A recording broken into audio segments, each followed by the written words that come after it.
for sharing that. So last summer, you were training me as a mental health first aider. I know how important your work is as a mental health first aider. Can you say a little bit more about the role of the mental health first aider and the work that you're doing to develop those skills and capabilities within organisations?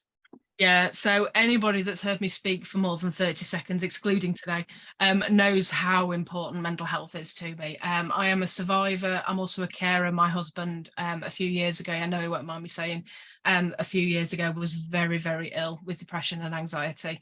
And the next natural step was to go out and actually share that experience through Mental Health First Aid England.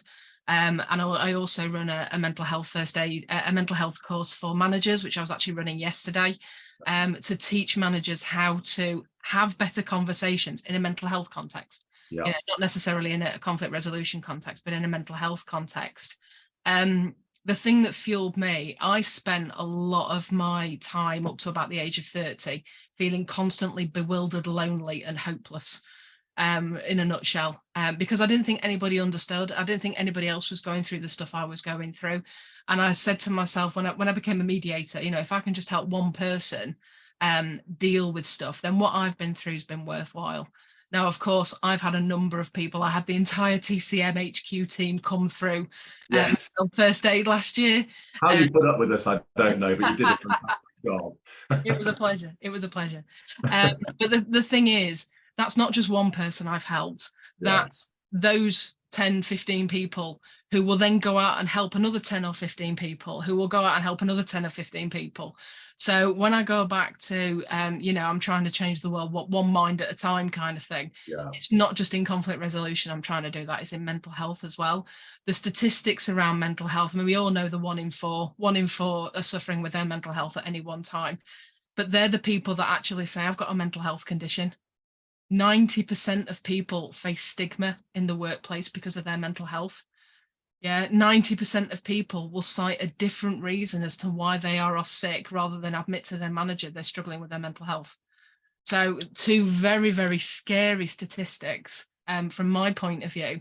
And 9 times out of 10, it's because managers don't have time, or managers don't know how to have the conversation. They don't know what to do to help. And I had a lovely piece of feedback this morning from the person that I trained yesterday. She actually said, you know, already the course yesterday has had others in the business asking questions. They're curious as to what we were learning. My team have a million questions and often they need me to support them emotionally. Now I can definitely do that for them. And that's just from my 1-day training course, immediately put into action this morning. So, you know, to say conflict resolution is absolutely a calling, but so is the mental health side of it. And so many people go through conflict and it affects their mental health. And we forget that part of it as well. Linked, aren't they? I mean, I think people don't think necessarily it's a recognition of just how harmful it is to our mental health. It's cause and effect. It is cause and effect. It must feel so rewarding to get the email that you just had, knowing the difference. Because again, it's you know, I know it is about that one person, but it's actually building it at scale, and that individual now can work with others. So it becomes, you know, it has that exponential kind of impact. It's phenomenal to hear that.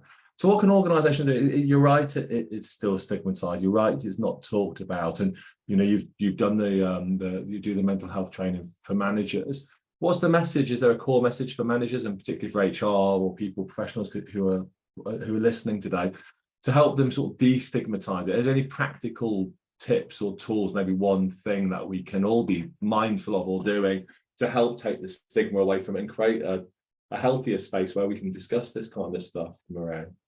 Yeah, so the 3 key things for me, listen to hear, and truly listen to hear. If somebody sat there behaving out of character, and it doesn't have to be anything major, it could just be a little, oh, they've come in 10 minutes late for the last couple of days, you know, let's go and have a chat, let's go and have a coffee, informalize it. You know, it's not about, right, we need to have a talk about your performance because you've come in late 2 mornings on the trot. It's, let's go and have a conversation because I get the sense something's not quite right. You know, create that psychologically safe space. So listen to hear, not respond.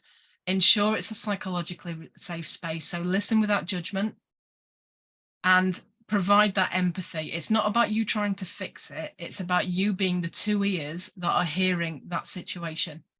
Yeah, rarely is it about the solution. Often it's about people being heard.